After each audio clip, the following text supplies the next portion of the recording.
outrage outside a detention center in New Jersey today. The disturbing images of small children being torn from their parents were troubling enough. The Trump administration is reportedly weighing their options of housing immigrant children at military bases.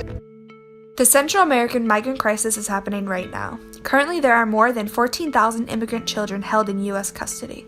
On May 7, 2018, Attorney General Jeff Sessions and Director of Immigration and Customs Enforcement Thomas Hohen announced that the Trump administration would adopt a zero-tolerance policy toward anyone crossing the U.S. border.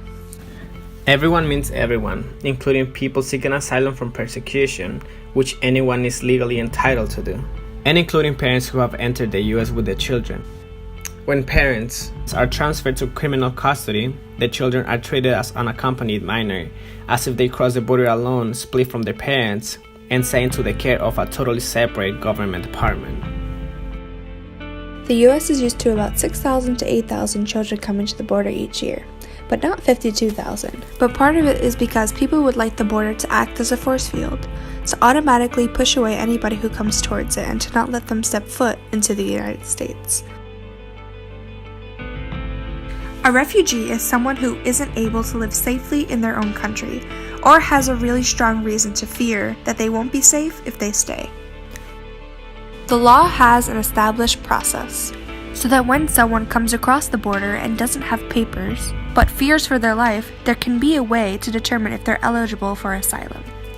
According to the U.S. Citizenship and Immigration Services, you may apply for asylum if you are at the port of entry or in the United States. You may apply for asylum regardless of your immigration status and within 1 year of your arrival to the United States. Asylum seekers must fill out the I-589 application, a 12-page form. If that sounds complicated, don't worry, there's a 14-page instruction booklet. Both the forms and instructions are only available in English and must be filled out in English. Besides Hondurans, Guatemalans, and Salvadorians, many asylum applications come from Mexico, Costa Rica, and Nicaragua. Since October of 2014, 52,000 unaccompanied children were apprehended at the border. There's a war going on in Central America right now. Actually, not just a war, but a bunch of tiny micro-wars. Unbelievable violence. Nearly one homicide an hour. 3 of the 5 highest homicide countries in the world, Honduras, Guatemala, and El Salvador, carved up the city into warring factions. How can we trust information that is given when it is our officials who are claiming false facts? On illegal immigration, and a lot of it needs to be examined. Let's start with this. We have to break up families. The Democrats gave us that law. It's a horrible thing. We have to break up families. The Democrats gave us that law, and they don't want to do anything about it. They'll leave it like that because they don't want to make any changes. And now you're breaking up families because of the Democrats. It's terrible. Now, to be honest, I don't know what he's talking about. This took some time to fact check. Now, as far as we can tell, I put it to the better minds here at CNN, the claim is certainly false because what recent law designed by Democrats is intended to break up families? The Bush administration did enact a law in 2008 that was well-intentioned. It was designed to protect Central American children from human trafficking, ensuring that every child who came that way, arriving at the border, would get a hearing. All right, so as for intentionally splitting up families, well, the only legal guidance there is on that was publicly floated by Trump's own Attorney General. Listen. If you're smuggling a child, then we're going to prosecute you. And that child will be separated from you, probably, as required by law. If you don't want your child to be separated, then don't bring them across the border illegally. It's not our fault that somebody does that. Now, why does this matter? It matters because the law isn't the end. It's about how it's enforced. Decisions on prosecution, and that changes with each administration. So look at Jeff Sessions about the new harshness. President Trump would sit down instead of obstructing.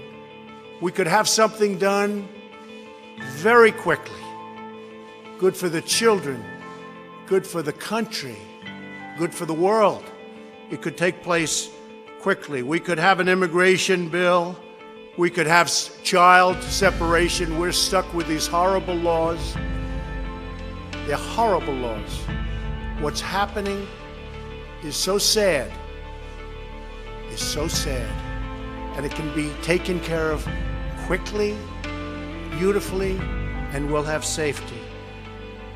This could really be something very special. It could be something maybe even for the world to watch, just like they're watching our great economy, how it's soaring. They could watch this. We have the worst immigration laws in the entire world. Nobody has such sad, such bad, and actually in many cases, such horrible and tough. You see about child separation. You see what's going on there.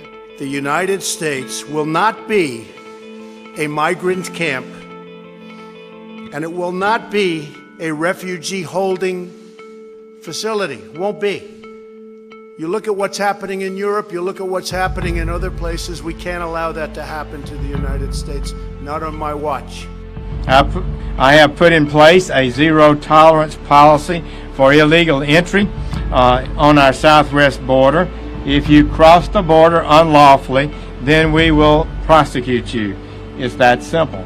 If you smuggle illegal aliens across our border, then we will prosecute you. If you are smuggling a child, then we will prosecute you. And that child may be separated from you as required by law. If you make false statements to an immigration officer or file a fraudulent asylum claim, that's a felony. If you help others do so, that's a felony also. You're going to the jail. So if you're going to come to this country, come here legally. Don't come here illegally. 5 prosecutors to the southwest border and moved 18 immigration judges to the border. These are supervisory immigration judges that don't have existing caseloads and will be able to function full-time on moving these cases. There will be about a 50% increase in the number of immigration judges who will be handling asylum claims. Thank you very much. Are you intending for this to play out as it is playing out? Are you intending for parents to be separated from their children? Are you intending to send a message? I find that offensive. No, because why would I ever create a policy that purposely does that? Perhaps it's a deterrent. No, it says it was a deterrent. The way that it works. It was a deterrent. That's not the question that you asked me. But the answer is, it's a law passed by the United States Congress. Rather than fixing the law, Congress is asking those of us who enforce the law to turn our backs on the law and not enforce the law. It's not an answer. The answer is to fix the laws. The United States has communicated. And anybody who says that's not fair is full of it, Rick, because that's what it empowers. All the discussions wind up being about the rapists in Katie Steinle's case and all of those types of... So why are those the examples that are used? Because the notion is they're bad people. Not because they came in illegal, but because they're bad deep down. We have people coming into the country or trying to come in. We're stopping a lot of them. But we're taking people out of the country. You wouldn't believe how bad these people are. These aren't people. These are animals. And we're taking them out of the country at a level and at a rate that's never happened before. And because of the weak laws, they come in fast. We get them, we release them, we get them again, we bring them out. It's crazy. The dumbest laws, as I said before, the dumbest laws on immigration in the world. So we're going to take care of it. We'll get it done. But let's not forget, detention centers are a business within itself. Could this be more than xenophobia?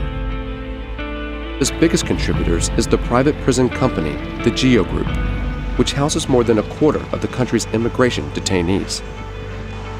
It was October, after September 11th, the smoke was still rising, from ground zero in New York. And here is this guy telling stock analysts that, Cornell is a great investment opportunity. Judy Green has researched private prisons for years. The company she's talking about, Cornell, is now owned by GEO. They're going to be rounding up hundreds of thousands of people, and the federal business is going to be the best business for us. Since 9/11, the revenues have doubled to over $1 billion a year for the country's two largest private prison companies, CCA, or the Corrections Corporation of America, and GEO. The vast majority of people held in federally contracted detention centers are economic migrants from Mexico and Central America. And we're doing this and claiming somehow it's keeping us safe from foreign terrorism. It makes no sense, but it's making a lot of money for a lot of people. The vilification and targeting of immigrants in the U.S. isn't anything new. But since the mid-90s, there's been a systematic push to connect immigrants with national security and criminality. After the Oklahoma City bombings in 1995, Congress passed laws expanding the grounds for the detention and deportation of non-citizens. In the wake of September 11th, the Patriot Act authorized detaining non-citizens for national security reasons and set up a registry for those from predominantly Muslim countries. In 2003, the Bush administration created ICE under the newly formed Department of Homeland Security. Its 10-year goal was to deport every single deportable non-citizen in the country. 2 years later, the Bush administration expanded the detention and criminal prosecution of undocumented people crossing the border. The fact of the matter is that the ability of undocumented individuals to enter our country represents an obvious homeland security threat. In 2006, Congress passed the Secure Fence Act to build a wall along the Mexican border. ICE also promoted programs like Secure Communities and the Criminal Alien Program that flag potentially deportable immigrants in state and local jails. And since Barack Obama came to power, Secure Communities has expanded, leading to a sharp rise in detentions and deportations. We're the highest number of removals in our nation's history. It has been another record-breaking year at Immigration and Customs Enforcement. One half of these removals, more than 195,000, were convicted criminal aliens. That is itself another record. But the bottom line here is that the population that they call criminal includes, in the majority, people who have been charged or convicted of criminal activity that is very, very minor, or things that, the public may not even think of as criminal. Possession of marijuana, disorderly conduct, traffic violations.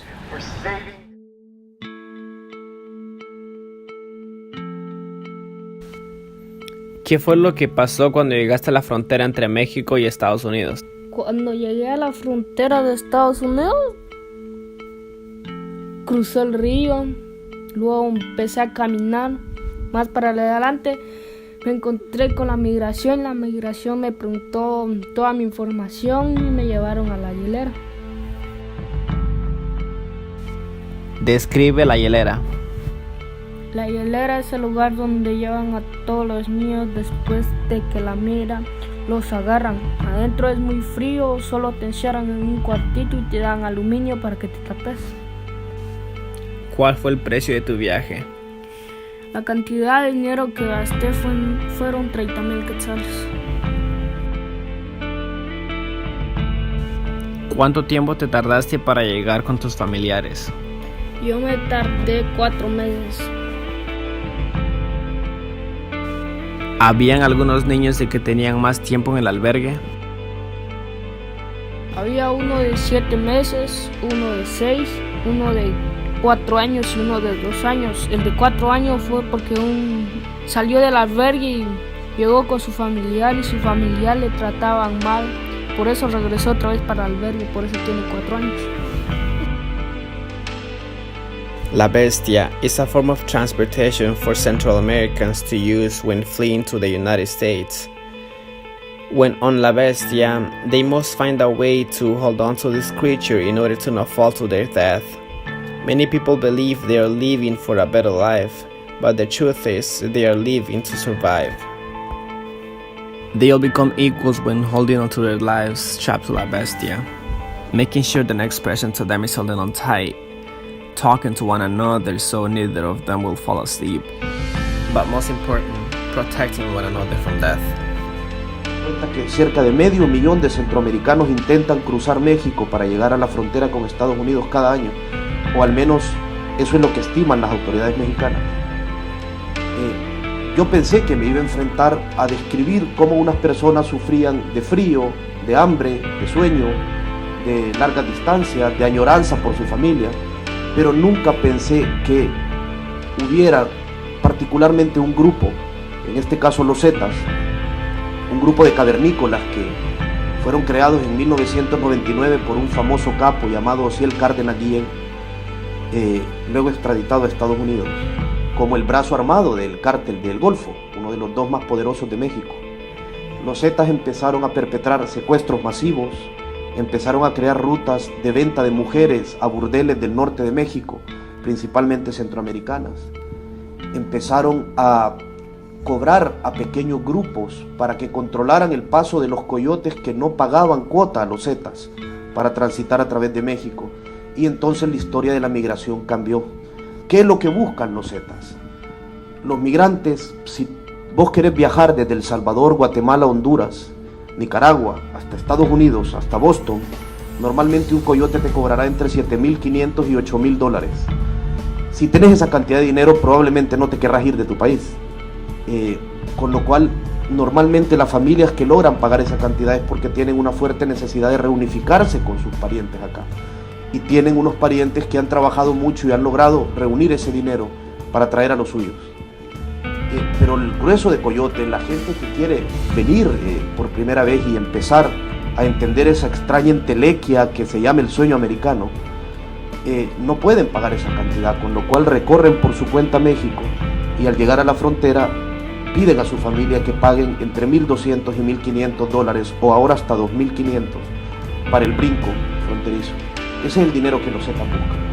Entonces normalmente cuando secuestran masivamente, y no crean que hablo de un secuestro en la noche entre las ramas de una jungla perdida, hablo de un secuestro que ocurre en las vías del tren, que normalmente es el corazón de los pequeños pueblos por donde pasan los migrantes.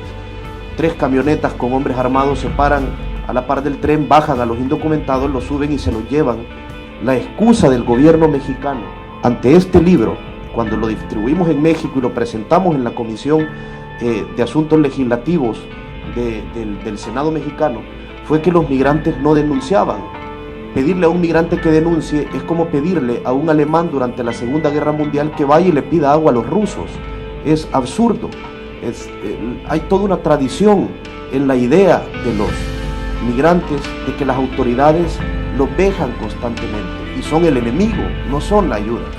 En muchas partes del libro hay una parte descrita en una de las crónicas donde un migrante valiente escapó de una casa de secuestro de los Zetas y en lugar de correr, que es lo que él tuviera que haber hecho por la experiencia que vivió, fue a la policía municipal y denunció el secuestro y la policía municipal lo devolvió a la casa de los Zetas. Yo aspiro al respeto y a la rabia, que me parece que son 2 sensaciones más poderosas. Si tú no puedes sentir empatía por estas personas que cruzaron México de esa manera, al menos tienes que sentir respeto, porque la mayor parte de la gente que leemos o que ha escrito este libro no tendríamos los huevos de hacer lo mismo por nuestra familia, y eso al menos merece un poco de respeto. Y yo creo que por otro lado la rabia es un sentimiento más efectivo, porque lejos de parecerse a esa habitación con telarañas en la esquina y polvo por abajo, se parece más a una habitación con mierda en el salón y sangre en las almohadas, y en esa habitación no te puedes dormir. Es mucho más difícil dormir en una habitación así. Y yo espero que el libro genere rabia, y lamentablemente pues sí, los he convocado aquí para tratar de hacerles la vida un poco